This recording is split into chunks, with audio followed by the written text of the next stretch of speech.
It's Monday, May 1st. I'm Tre'vell Anderson. And I'm Priyanka Arabindi, and this is What a Day, where we are thrilled to be the very first to report that Jason Derulo has fallen down the stairs of the Met Gala.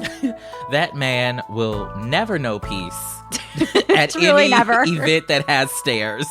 So sorry. So sorry to this man.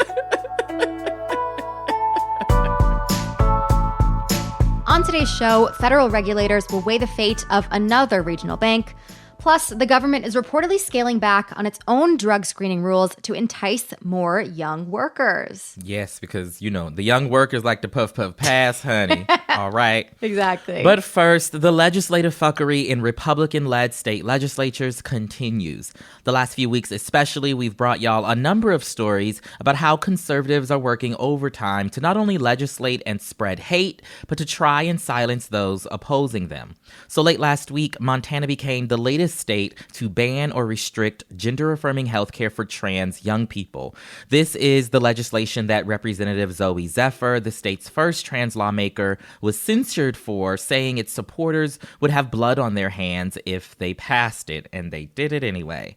And then I'm sure we all remember the racist shit show that was Tennessee Republicans voting to expel Representatives Justin Jones and Justin Pearson, two black Democrats, over their protests on the chamber floor against gun violence, though Jones and Pearson were reinstated by officials in the districts they represent. It's just amazing to watch how these lawmakers continue to show up so passionate about what they believe in the face of hatred from the same body, the same place that they show up to work every single day. It's wild to even think about. And as a church queen, because the indoctrination runs very deep over here, honey, I've been saying that it's giving David versus Goliath or Daniel in the lion's den type energy because of the scale of foolishness that these elected officials are up against. Truly. But I want to introduce to some and present to others another elected official who is fighting back. I'm standing up against hate, and you're standing side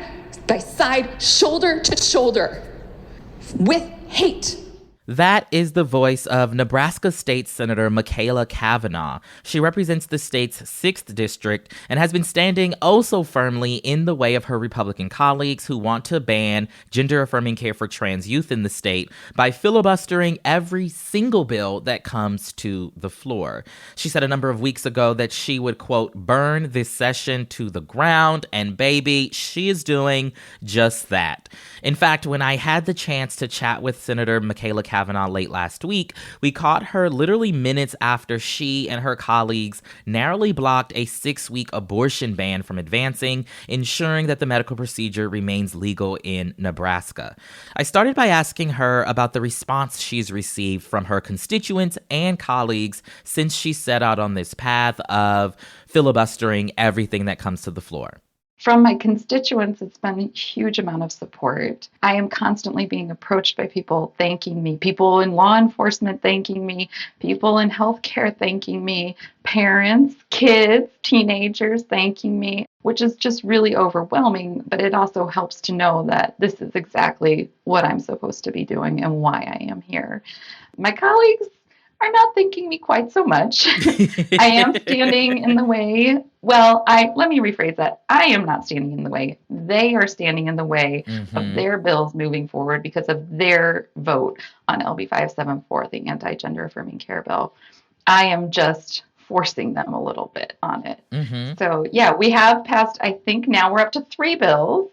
We are trucking along to the end quickly and have not passed much legislation. Yeah, I love that reframing that they're standing in the way of you all getting stuff done because they could be better.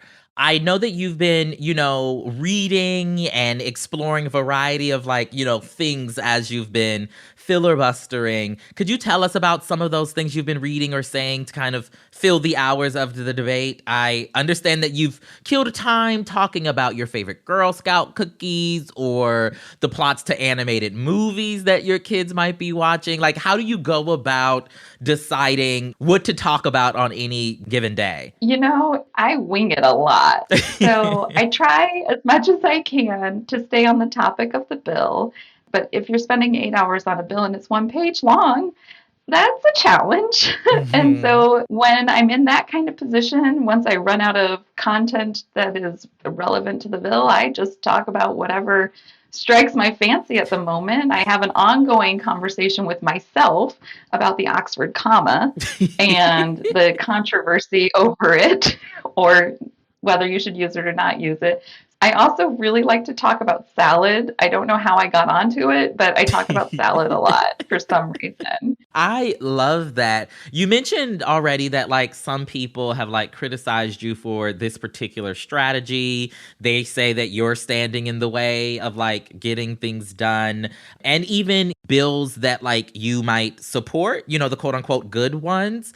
I first want to hear kind of your response just to that idea that like you're blocking everything, but also why it's important to not only just filibuster the quote unquote bad bills, but also the good ones. Yeah, well, my strategy is to slow everything down to create pressure points and essentially a sense of urgency over, is this really the bill that is most important to the legislature? And if it is, then you shouldn't care about not getting anything passed. If this bill, if this hate-filled anti-gender affirming care bill is the priority of the legislature, then fine, let's not pass anything else. That's my point.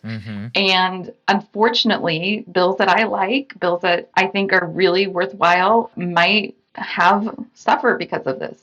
But at the end of the day, if we allow this bill to pass, we are legislating hate. We are legislating just another human rights and civil rights violation into our statute. I think that there's nothing more important than stopping that from happening. Yeah, I wonder if you think that this strategy is something that perhaps other Democrats in other states, they're going through the exact same thing. Their, Republican-led state legislatures are passing or attempting to pass these exact same type of bills there. I wonder if you think this is a strategy that others could or perhaps should kind of consider for themselves. Well, I do push back on it being a strategy for Democrats. I think that this is something that everyone should be fighting against. And everyone, no matter your political affiliation, should be using every tool in your toolkit. Every state's legislatures are different. Whatever tools you have in your toolkit, you should be using them to stand up against civil rights and human rights violations. And you don't need to be a Democrat to do that. You need to be a decent human being, and you need to be a good policymaker, and you need to do what you were sent there to do, which is stand up for the most vulnerable people. And legislating this type of vitriol is not what anybody was sent to do. Absolutely. I love that you said that. As I mentioned, state legislatures across the country are battling over anti-trans legislation. Over in Montana, as I'm sure you've heard, Republicans have censured Representative Zoe Zephyr for the rest of their legislative session because of her opposition to a similar gender-affirming care ban for trans youth. I wonder kind of just what was your reaction to that news, especially knowing that she's opposing a very similar bill to the one that you're trying to block. I think it is horrible. I don't even know that I have the words to describe it. In the Nebraska legislature several weeks ago, one of my colleagues filed a motion to censure me for similar words spoken, and a vote has still not been taken on it, which I'm very grateful for. But there's been attempts here to silence me, and so I understand what that could potentially be like. And so I feel awful for Representative Zephyr, and she's doing an amazing job. I follow her on her social media. I saw her just sitting out in the lobby area. She's continuing to show up for her constituents, regardless of what others do to try to minimize her voice and minimize the voice of her constituents. But at the end of the day, this is about democracy. When we see things like this happening to Representative Zephyr, this is an assault on democracy. She is an elected official who is there to represent a population of people. You don't have to like what she has to say, but she's still there to represent them. And it's not for the legislatures to squash her voice because they're squashing her constituents' voices.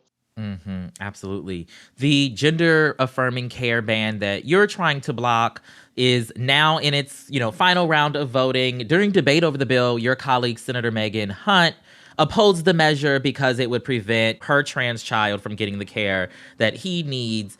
And recently we saw on social media that an attorney has filed a complaint against her, alleging that, there's a conflict of interest because of her child's identity. From the outside looking in, this seems very absurd and foolish to me. What was your reaction to that news?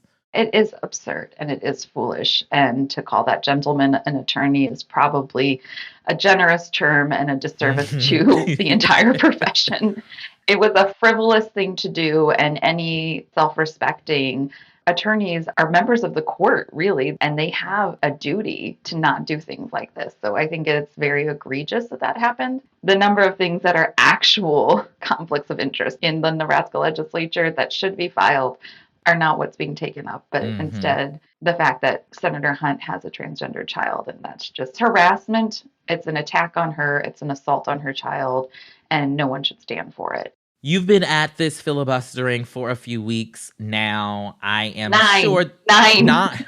Whew, my Lord, today. 9 weeks. That is a very long time. I imagine, and I know you've said in other interviews that it is, mentally and emotionally tiring.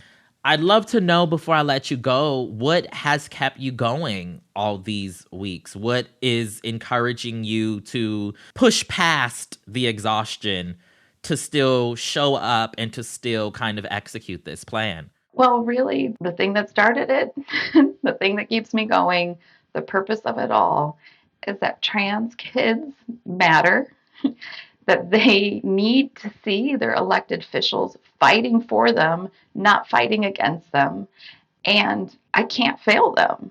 Even if I am not able to stop this bill, I need to know that I have done everything in my power to stand up for trans kids because they matter. They are important and they are loved. There are days where I do not want to get out of bed and come here and talk for 14 hours or however many hours. But I know that if I don't, that they're going to get hurt. So I do. That was my conversation with Nebraska State Senator Machaela Cavanaugh, wishing her and her colleagues continued success in blocking hate in the Cornhusker state. And that is the latest for now.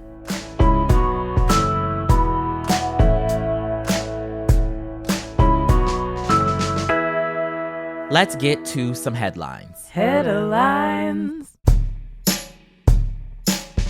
The search continues in Texas for a man accused of fatally shooting 5 of his neighbors, including an 8-year-old boy, Friday night. The attack happened in the rural town of Cleveland, about 45 minutes north of Houston. It was reportedly touched off after a neighbor asked the 38-year-old suspect to stop shooting an AR-15 rifle in his yard so his baby could sleep. The suspect then opened fire into the neighbor's home before he fled the scene. As of our record time Sunday evening, authorities are still looking for the suspect himself and have offered a combined $80,000 reward for any tips leading to his arrest. Meanwhile, Texas Governor Greg Abbott is once again doing the least to care about another mass shooting in his state. In his first tweet about the attack on Sunday, Abbott said the suspect was in the country, quote-unquote, illegally, and even referred to the 5 victims as, quote, illegal immigrants. Investigators say the victims were originally from Honduras, but haven't said anything about their immigration status. Because, seriously, Priyanka, why the hell does that even matter? Yeah, the expression beside the point. This is like on a completely different planet than the point. It makes no sense. Doesn't have a place in this conversation, I don't think. And an update from Sudan, where fighting continues between 2 rival military forces, despite both sides agreeing to extend a ceasefire for 72 more hours. The weeks-long battle between the Sudanese military and the paramilitary group known as the Rapid Support Forces, or RSF, has led to hundreds of deaths and thousands more people injured. The death toll includes a dozen health workers, leading several aid agencies to evacuate their personnel. And according to the World Health Organization, 2/3 of the hospitals in Khartoum, the nation's capital, have closed down. The Red Cross organized an aircraft to deliver 8 tons of medical aid and supplies to hospitals on Sunday, which is expected to treat more than 1,000 people. Also on Sunday, the United States organized a second convoy in Port Sudan, bringing the total number of evacuated Americans to nearly 1,000 since the violence broke out. Meanwhile, Sudanese civilians remain trapped with diminishing supplies, and tens of thousands of others have escaped the violence and fled to neighboring countries. A handful of big banks have reportedly placed bids to take over First Republic Bank, which could become the third major American bank to fail in less than 2 months. According to multiple outlets, the FDIC closed bidding by midday Sunday, with prospective buyers including PNC Financial Services and JP Morgan Chase, though the winning bidder wasn't announced by the time we went to record the show at 9:30 p.m. Eastern Sunday. But in the words of YG, basically, big bank take little bank. Love that for them. Truly. The San Francisco-based lender is the latest mid-sized regional bank to run into trouble since the demise of Silicon Valley Bank. Just last week, First Republic said that its customers have pulled out more than $100 billion in deposits in the first quarter alone, sending its already battered stock price into a tailspin. To give you a sense of how bad it is, in February, shares of First Republic were trading at around $147. Right now, they're closer to $3.50, which is super different. Yeah.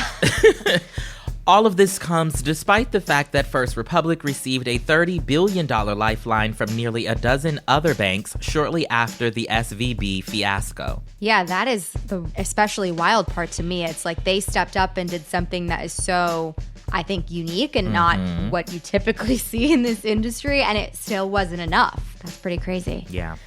As the federal government looks to younger candidates to replace its aging workforce, drug screening rules are looking to get a little chiller. Currently, federal job applicants in the United States are required to disclose their drug use over the past 7 years. But under new rules proposed by the Biden administration, that time frame would be brought down to just 5 years, and applicants would only be required to abstain from using marijuana for 90 days before submitting their application. Some federal agencies have already rolled back their drug use restrictions. Just last year, the CIA started telling applicants that they only needed to refrain from cannabis for 90 days as opposed to their previous 1-year rule. And many federal officials have stated that they don't believe recreational marijuana use should disqualify candidates looking to work for the government. Still, don't expect to see the term 420 friendly on these job postings anytime soon. Federal employees are still banned from using marijuana once hired, even in states that have legalized the drug. But with polls showing that a majority of Americans have tried cannabis, scaling back drug use restrictions would make these jobs much more accessible.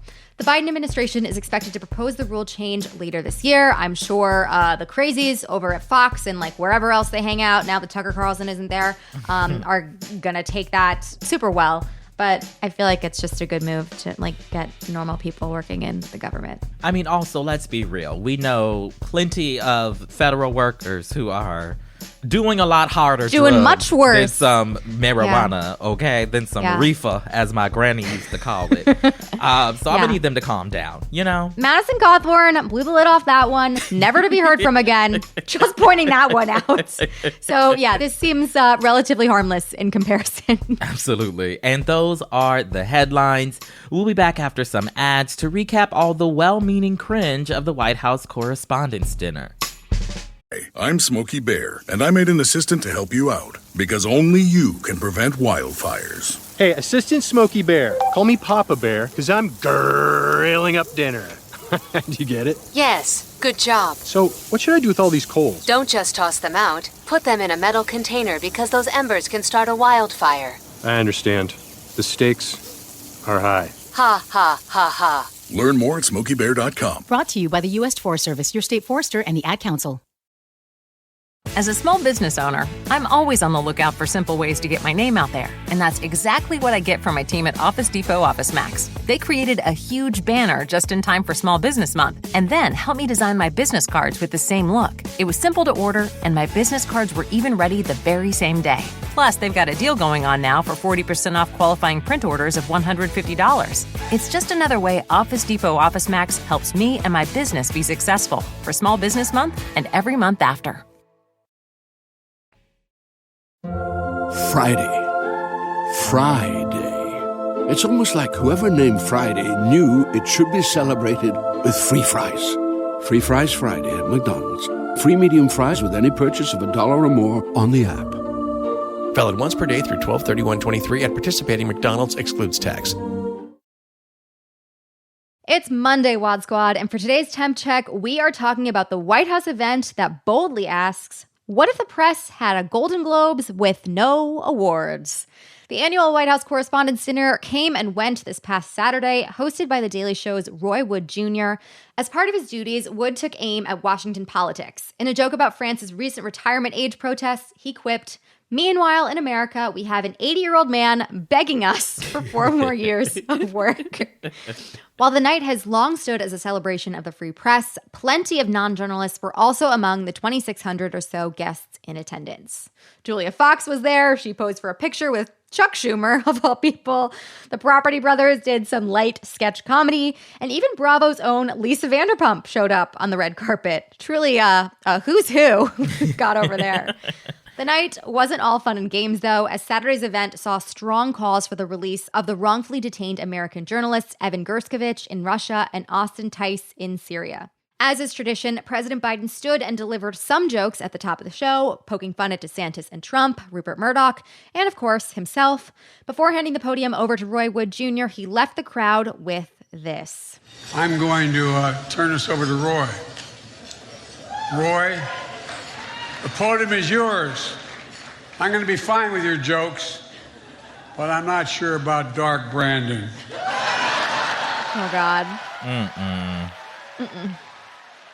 So, Tre'Val, I ask you this, though I feel like we've already answered. Is Dark Brandon officially over now? Oh, it's been over. It has been over, okay? I'm glad that, he wants to signal that he's hip. He's that with the times. He knows what's going on. He knows what they're talking about on the internet. And I love that for him. I will also just note that my favorite joke that Roy Wood Jr. said, he was talking about erasure, and he said something to the effect of Black people only like erasure when it involves Clarence Thomas. And I thought that was hilarious. What about you, Priyanka? What did you think? So Dark Brandon, on that topic, yes, certainly over. Our producer told us that they're making merch now. I didn't know if they were doing that previously, but that is, I'm so sorry. They all start out as sweet internet trends, and then they are like, ugh, I hate that. It's disgusting to me. But no, to be honest, I really kind of did not tune into very much of this year's recap. Maybe I have to refresh and watch it and actually see who was on that red carpet and what outfits they wore. I've kind of unsubscribed this year, but maybe it's time to tune back in. Maybe not. I don't think you missed anything. You didn't miss much. That's kind of what I was thinking. I was like, do I really care? Anyways, just like that, we have checked our temps. We weren't invited. I don't know why. We correspond regularly. So I'll tune in when I'm invited. Can my temperature be salty? Because that's how I feel.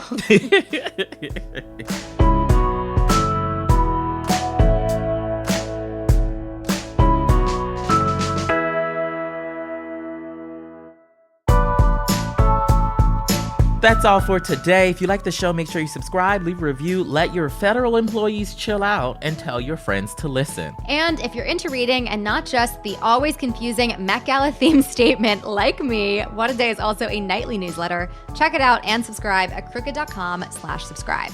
I'm Priyanka Arabindi. I'm Tre'Val Anderson. And happy International Workers' Day. Yes, all support to the workers, always. I have nothing more to add. Yes. Retweet. What's the blue sky version of that? Is it called reskeeting? Oh, God. Oh, yeah. No, shit. Sorry. Never mind.